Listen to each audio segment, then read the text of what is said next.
کچھ لوگ جو ہیں وہ کسی صورت کے اندر بھی جو ہے وہ اپنے ماتھے کی شکنیں نہیں جانے دیتے. اللہ تعالیٰ نے اپنے محبوب کو فرمایا لو کنت فظا غلیظ القلب لانفضوا من حولک، اے محبوب اگر تو ترش مزاج ہوتا، ماتھے پہ شکنیں ڈالنے والا ہوتا تو اتنے لوگ تیرے گرد کبھی بھی جمع نہ ہوتے. تو یہ تیرے چہرے کا کمال ہے اور تیرے رنگ اور انداز زندگی کا حسن ہے کہ لوگ تیرے ارد گرد ہجوم کر کے آئے.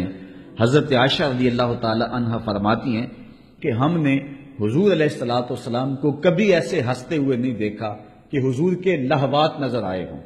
انسان کے حلق کے قریب ایک گوشت کا ٹکڑا ہوتا ہے جس کو ہم اپنی زبان میں کوا کہتے ہیں ساری زندگی ایسا نہیں ہوا کہ ہم نے حضور کو ہنستے ہوئے دیکھا ہو اور لہوات نظر آئے ہوں. یہ حضرت عائشہ روایت کرتی ہیں.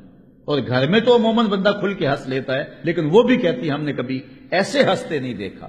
اور دوسری طرف سے ابھی فرماتے ہیں کہ ہم نے جتنا مسکرانے والا حضور کو دیکھا ہے کسی اور کو دیکھا ہی نہیں ہے.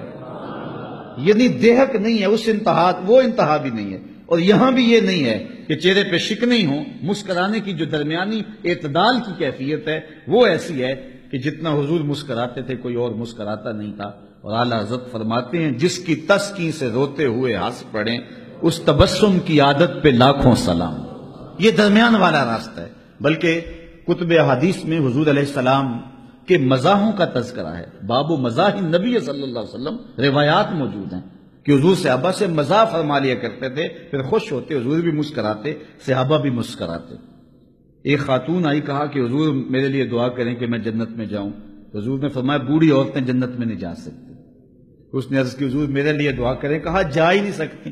اس نے رونا شروع کر دیا. حضور مسکرا کے فرمانے لگے جو بھی جائیں گی جوان ہو کے جائیں گی، بوڑھی نہیں جائیں گی. تو یہ حضور کا مزاح تھا. مزاح بھی تھا اور اس میں صداقت اور سچائی بھی تھی. صحابہ نے عرض کی حضور آپ ہم سے مسکراتے ہیں اور ہم سے جو ہے وہ اس طرح ہنسی فرما لیتے ہیں. تو آقا کریم علیہ السلام نے ارشاد فرمایا کہ میری زبان سے کسی حالت میں بھی حق کے علاوہ کچھ نہیں نکلتا. میں جب بھی بولتا ہوں حق بولتا ہوں.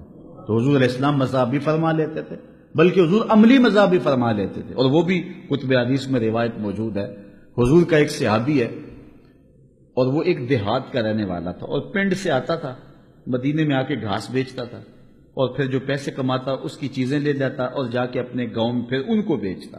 دوہری کمائی کرتا، وہاں سے گھاس کاٹ کے لاتا، یہاں بیچتا، پیسے کماتا، کچھ پیسے وہاں سے مل جاتے، پھر یہاں سے شہر کا سودا خریدتا اور جا کے اپنے گاؤں میں فروخت کرتا. اور حضور اس سے بڑا پیار کرتے تھے اور فرمایا کرتے تھے یہ ہمارا دیہات ہے اور ہم اس کے شہر ہیں. ایک دن وہ بازار میں بیٹھ کے گھاس بیچ رہا تھا. حضور تشریف فرما ہوئے، دیکھا کہ ظاہر بیٹھا ہوا، نام ظاہر تھا اس کا. تو آقا کریم نے جب دیکھا نا تو حضور پیچھے سے جا کے اس کی کولی بھر لی. کولی بھرنا کیا ہوتا ہے کہ چپکے سے جا کے کسی کی آنکھوں پہ ہاتھ رکھ لو. اور یہ کیوں رکھا جاتا ہے کہ میں بوجھوں تو صحیح یہ میرا نام بوجھتا ہے کہ نہیں بوجھتا. ہر وقت کہتا ہے جی تم تو رہتے ہی میرے دل میں ہو، میں تمہارے سے پیار ہی بڑا کرتا ہوں. جی تم آئے ہو، ابھی تمہاری باتیں ہو رہی تھی تو میں دیکھوں تو صحیح کہ اس کے لبوں پہ میرا نام کب آتا ہے، کتنے نمبر پہ ہوں میں. اس لیے بندہ کسی کی آنکھیں بند کرتا ہے کہ یہ مجھے بوجھتا ہے کہ نہیں بوجھتا.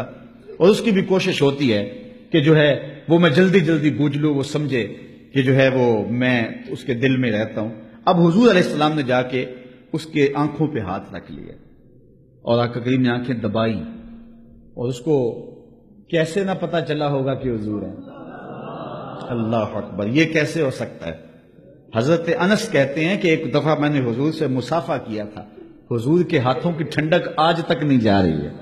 اللہ اکبر. اور آنکھوں پہ حضور کے دستے مبارک آئے ہوئے ہوں تو کیسے نہ پتا چلا ہو. بلکہ روایت میں آتا ہے کہ اس نے اپنے پشت کو حضور کے سینے سے جوڑ کے رگڑنا شروع کر دیا. اللہ اکبر. آنکھیں کھولتا ہی نہیں ہے. حضور پوچھتے ہیں بتاؤ کون ہوں، اشارے سے پوچھ رہے ہیں لیکن وہ نہیں بولتا. اور میں کہتا ہوں نہیں بولنا تھا اس نے. سفنے دے وچ ماہی ملیا تے گل وچ پا لیاں باواں، ڈر دی ماری اکھ نہ کھولا متا پھر وچھڑ نہ جاواں. اللہ اکبر. پھر حضور علیہ السلام نے فرمایا اس غلام کو کون خریدے گا؟ اس نے کہا کہ حضور میں تو بہت سستا ہوں، جو بھی خریدے گا. تو حضور نے فرمایا نہیں تو سستا نہیں ہے، تو اللہ کے ہاں بہت مہنگا ہے. تو حضور مزاح بھی فرما لیا کرتے تھے. تو نہ یہ انتہا اور نہ وہ انتہا، بلکہ درمیان کا راستہ.